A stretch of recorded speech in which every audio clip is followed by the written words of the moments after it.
donc Anne-Sophie Caillet et moi-même avons le plaisir de terminer cette journée d'études par deux exposés. Donc on se situe toujours dans le cadre de la table ronde intitulée Plurilinguisme, art, didactique et société. Cette table ronde, comme vous l'avez vu, réunit des chercheurs et enseignants-chercheurs de Sorbonne Nouvelle, de Aix-Marseille Université.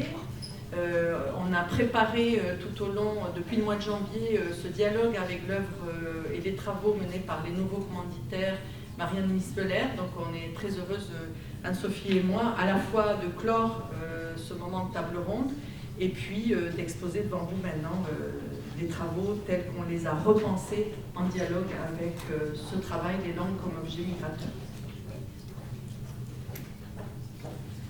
Merci Muriel, merci aussi à toi pour l'organisation de ton séminaire doctoral autour de ce projet de lancement de réseau de recherche PARDI, Plurilinguisme, Art, Didactique et Société, que cette journée lance symboliquement.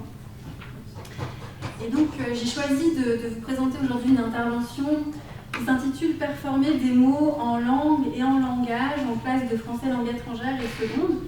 Moi, je suis enseignante de français langue étrangère et seconde. Je l'ai été en IPE2A pendant de nombreuses années. Et aujourd'hui, dans un service universitaire des langues et de français langue étrangère à Aix-Marseille Université. Et je suis également rattachée au laboratoire d'ILTEC de la Sorbonne Nouvelle, où j'ai fait ma thèse sous la direction de Muriel Molinier et que j'ai soutenue en 2020 autour de la pratique philosophique avec les élèves allophones nouvellement arrivés en France. Mais donc avant d'expliquer un peu plus ce que j'entends par performer des mots en langue et en langage, je voudrais introduire mon propos par un point que j'ai trouvé signifiant dans le film de Marianne.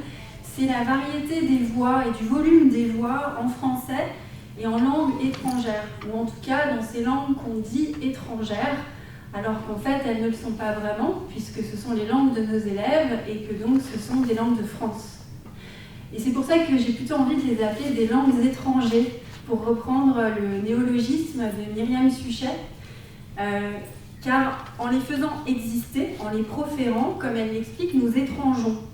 C'est-à-dire, pour Suchet, que nous nous façonnons différemment et surtout, nous transformons l'alentour qui change, perd de sa familiarité et de sa rigidité, devient autre. Dans le film, on voit que certains élèves les clament ces langues, les réitèrent, et puis d'autres les ravalent un peu derrière leur masque, ou ne veulent ni les parler, ni en parler. Donc ils les taisent aussi parfois, mais finalement, même c'est trop tard, maintenant elles sont là, et elles bousculent, elles dérangent même parfois, à la fois ceux qui les parlent, mais aussi ceux qui les écoutent, et également, on l'a vu, les institutions qui les accueillent. Et par-delà, elles bousculent aussi, par leur présence, le penser, l'agir et le sentir. Mais alors, du coup, reconnaître et prendre en considération le plurilinguisme des élèves et par voie de conséquence, les histoires qui sont à l'origine de ces plurilinguismes, qu'est-ce que ça implique pour l'école française de tradition républicaine? Comment peut-elle poursuivre un projet éducatif et émancipateur, commun à chacun et chacune, sans renoncer à la complexité et aux singularités des sujets individuels? Et enfin, quel rôle pourraient jouer les approches artistiques et créatives en didactique des langues et des cultures dans un tel projet? Mon hypothèse, c'est que peut-être il s'agirait, comme le propose François Hertz avec les nouveaux commanditaires, de faire appel à cette capacité unique qu'ont les hommes et les femmes de pouvoir recréer sans cesse des formes de relations au monde qui permettent d'imaginer les changements et de s'y inscrire. Que ce soit du côté des élèves, que de celui des enseignants également, mais aussi de celui des institutions. Or, les langages artistiques pourraient certainement nous aider à imaginer de nouvelles relations au monde, à soi, aux autres, incluant la présence de toutes les langues, et ainsi participer au développement d'un imaginaire multiple, relationnel, ce que Glissant appelle un imaginaire des langues, et dont la typographie de Marianne, je trouve, est un très bel exemple. Et c'est aussi un petit peu ce que j'ai tenté de faire dans ma thèse en mettant en place des ateliers réflexifs et créatifs autour de notions philosophiques avec des élèves allophones nouvellement arrivés en France. J'ai voulu mettre en œuvre une approche relationnelle et archipélique au sens qu'en donne Glissant, c'est-à-dire agir en un lieu et penser avec le monde. Et en faire non pas seulement une formule, mais véritablement une méthode et une posture épistémologique. Car interroger un mot comme le bonheur, la justice ou la liberté avec des élèves plurilingues, dans une classe, dans un temps donné, c'est aussi dans le même temps rendre visible et faire dialoguer les manières dont chacun ouvre le monde avec ses langues, comme l'écrit Cassin, mais pas seulement avec ses langues, mais également avec son imaginaire et ses expériences. À travers ce dispositif de pratique philosophique, dialogique, collaboratif, mais aussi multimodal, puisque j'utilise le langage graphique, mon but premier, c'était d'interroger les ressorts d'une pédagogie interculturelle non culturaliste. Et ainsi, en faisant dialoguer les imaginaires, les expériences et les rapports au monde via des notions philosophiques, il est rapidement apparu indispensable, aussi bien d'un point de vue didactique qu'existentiel, de prendre en compte, qu'il fallait prendre en compte les langues premières des élèves, non seulement en tant que véhicule, mais en tant que source de la pensée. Et ce travail réflexif et créatif, en présence de toutes les langues, il est donc envisagé ici, non pas dans une optique de substitution ou d'alternance d'une langue à l'autre, mais plutôt dans une perspective d'enrichissement et de créolisation intellectuelle, sensible et socio-affective. Et le fait donc que je me sois d'abord intéressée à la rencontre interculturelle et intersubjective, avant d'inclure la question des langues, rejoint, je trouve, d'une certaine manière la démarche de Marianne, je trouve, parce qu'elle s'est d'abord fondée sur la rencontre et le dialogue avec les élèves. Car évidemment, les langues, en fait, elles n'existent pas en elles-mêmes, mais elles s'inscrivent toujours, comme on l'a vu, dans des trajectoires historiques et socioculturelles complexes. D'où l'importance, dans le champ de la didactique, de s'intéresser d'abord au locuteur en tant que sujet interrelié à d'autres sujets, plutôt que de s'intéresser aux langues sans les incarner ou en les incarnant a posteriori. La dimension relationnelle serait première et primordiale. Et en cela, je voudrais citer Marianne, qui l'avait déjà dit lors de nos rencontres, mais qui l'a répété aujourd'hui, que pour elle, l'œuvre réside vraiment dans tout ce qui s'est passé en termes d'échanges et de relations entre elle et les élèves pendant les 2 années qu'elle a passées avec eux.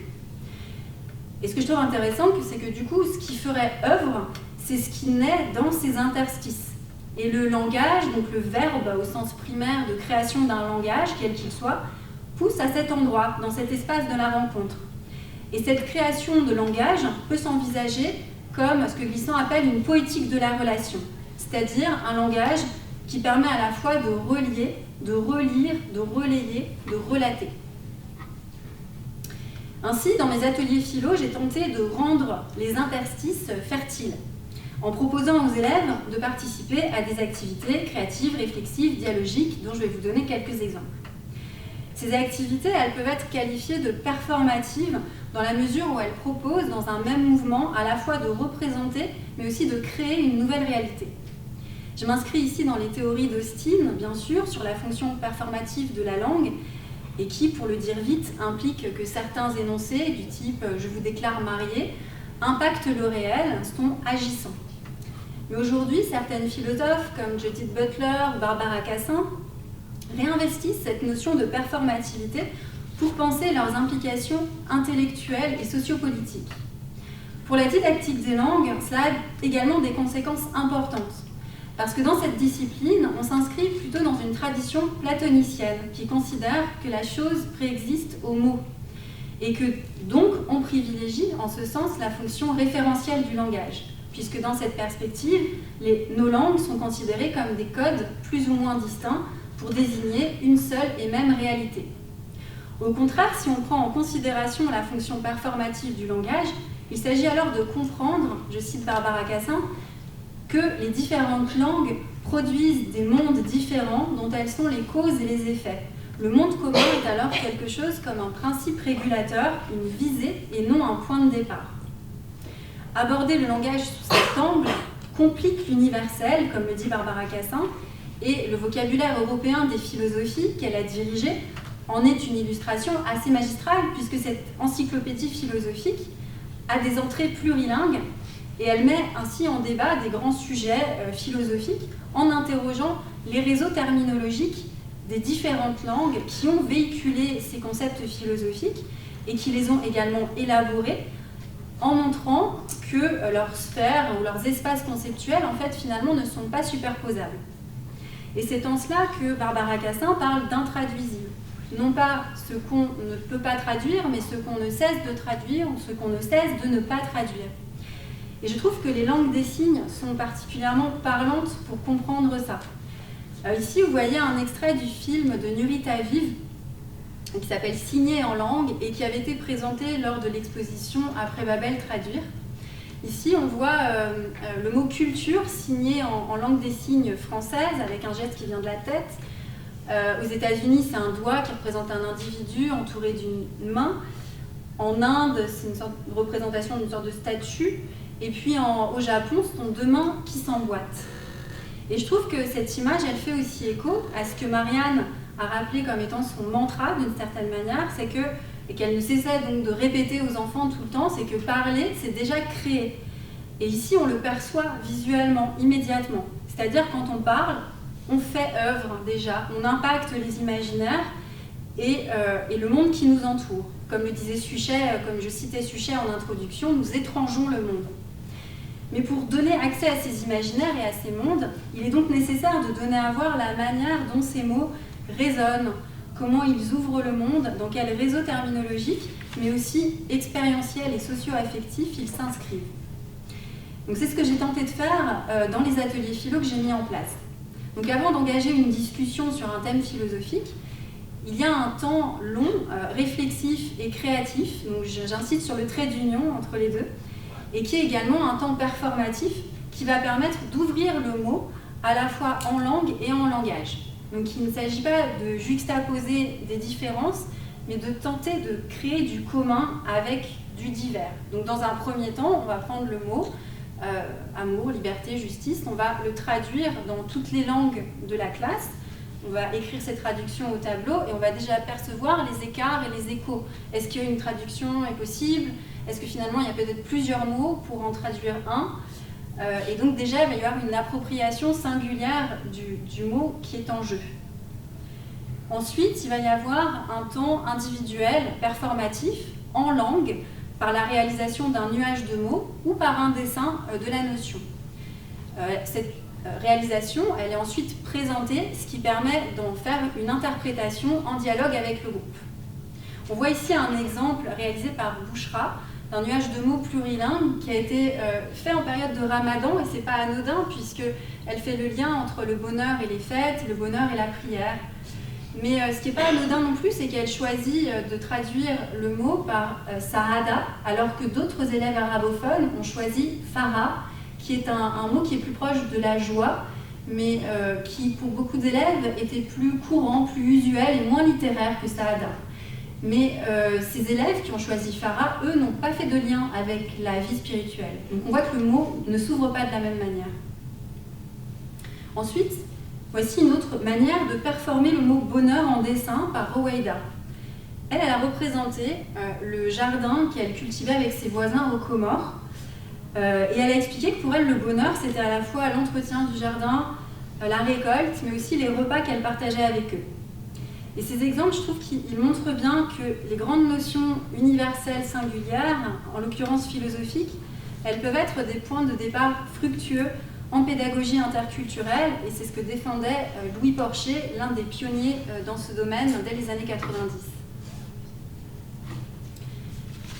L'étape suivante de l'atelier, c'est de tenter de créer ce que Glissant appelle des lieux communs, mais pas dans le mauvais sens du terme, mais dans le premier sens, au sens littéral, au sens propre, des lieux qui ne se fichent pas, mais qui au contraire sont dynamiques et potentiellement porteurs de sens nouveaux.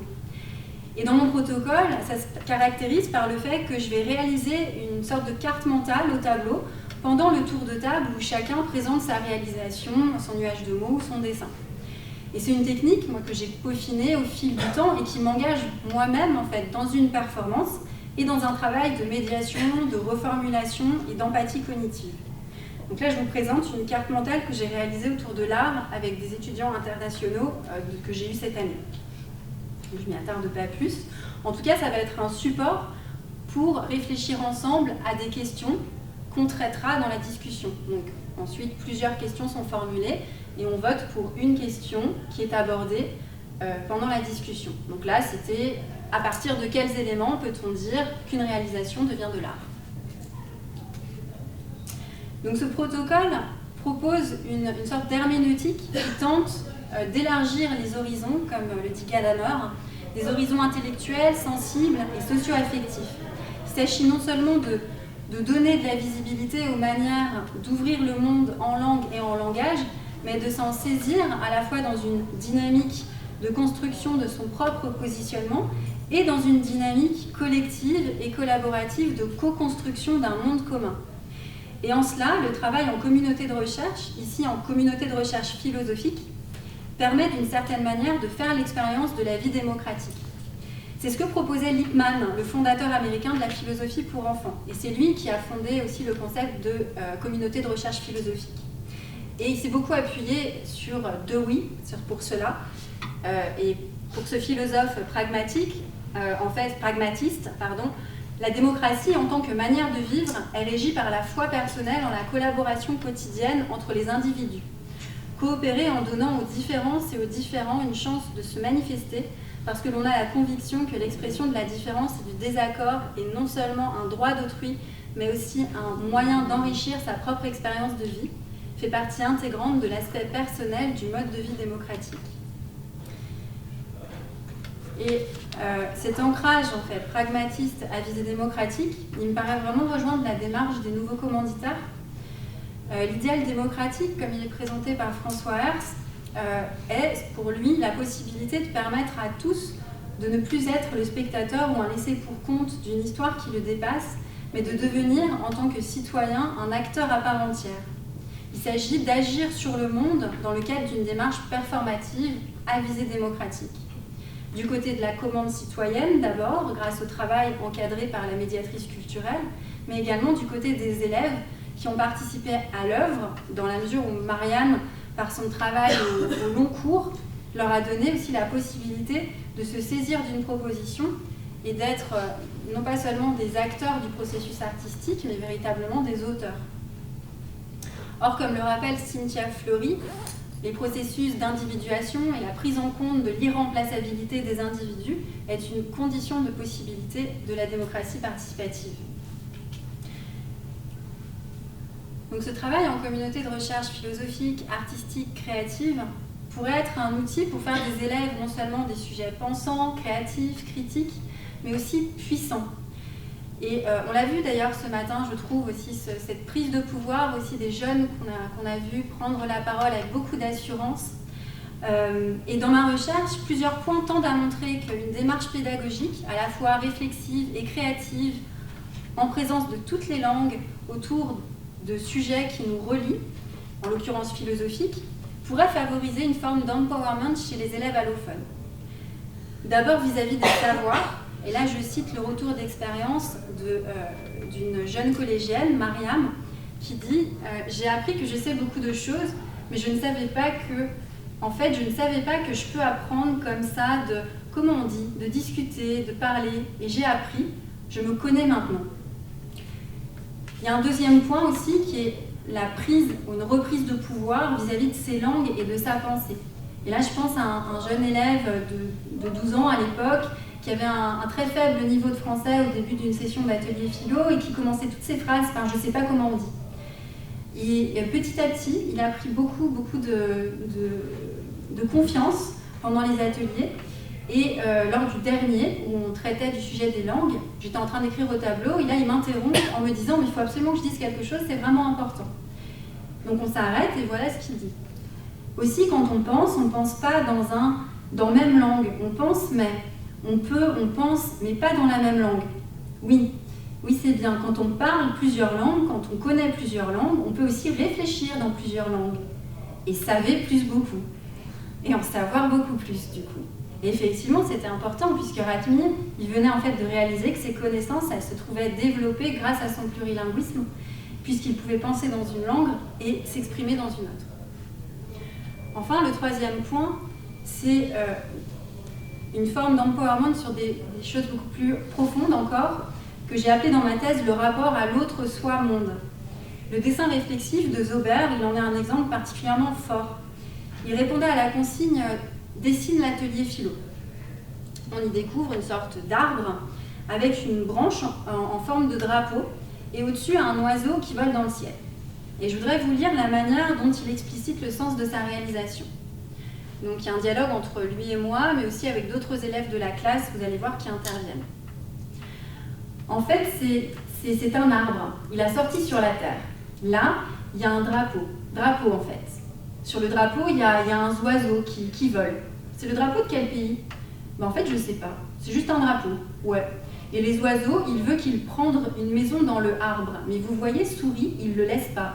Qui ne le laisse pas? Adjid. Souris. Ah, il y a une souris dans l'arbre qui empêche l'oiseau de se poser sur le drapeau? Oui. Parce qu'il veut le place, il veut rester, il veut manger, non?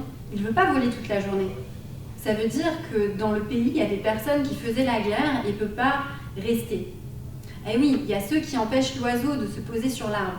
Nicolas. Madame, je peux voir le dessin, s'il vous plaît? Oui, bah vas-y, fais-lui passer. Amira. Moi, je peux voir après? Zober. Regardez pas, sinon les oiseaux, ils vont mourir. Si on regarde trop, les oiseaux vont mourir? Eh oui. Jenny, c'est en Afghanistan, ça, Zober? On a déjà qu'il faut respecter un petit peu. Ah, il faut les laisser tranquilles, en fait. Ouais, il est trop fatigué. Alors, cette verbalisation, qui est très émouvante, évidemment, elle montre quand même de façon assez emblématique comment l'invention d'un langage multimodal, mis en partage, permet à l'individu à la fois d'exister comme un sujet singulier, mais aussi d'être reconnu par les autres. Cependant, Zober n'a pas souhaité entrer dans une comparaison avec l'Afghanistan lorsqu'un élève lui a demandé. Il a même ressenti ça comme une forme d'irrespect dans le fait qu'on lui demande de quitter le langage métaphorique pour revenir à sa situation réelle, entre guillemets, celle d'un jeune réfugié.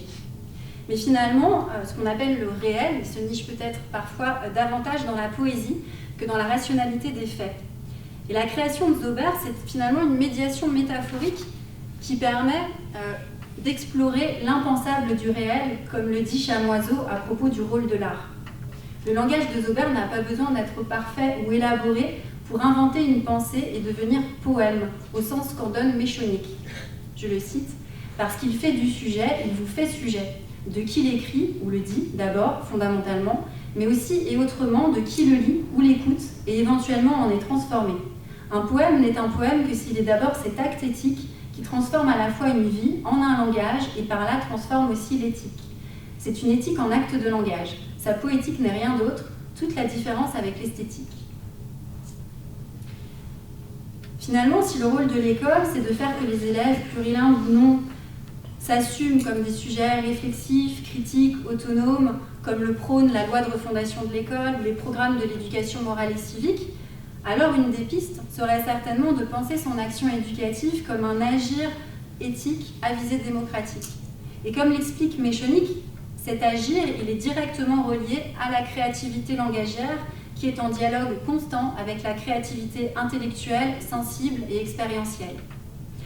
Or, c'est certainement dans ce mouvement créatif que l'art peut être d'un grand soutien pour l'école, pour les détournements, la malléabilité et les métamorphoses qu'il autorise, et qui ouvre des fenêtres à chacun et à chacune, mais surtout à ceux et à celles que le règne de la normativité scolaire exclut. Les démarches artistiques pourraient donc participer à la réalisation d'un projet scolaire émancipateur et résolument inclusif, mais inclusif au sens plein du terme, c'est-à-dire un projet qui ne laisse personne sur le bord de la route, quelles que soient ses compétences scolaires ou linguistiques. Un projet qui propose donc à des citoyens de l'humanité de se rencontrer dans un double sens réflexif et réciproque pour mieux pouvoir inventer et aussi s'inventer en langue et en langage.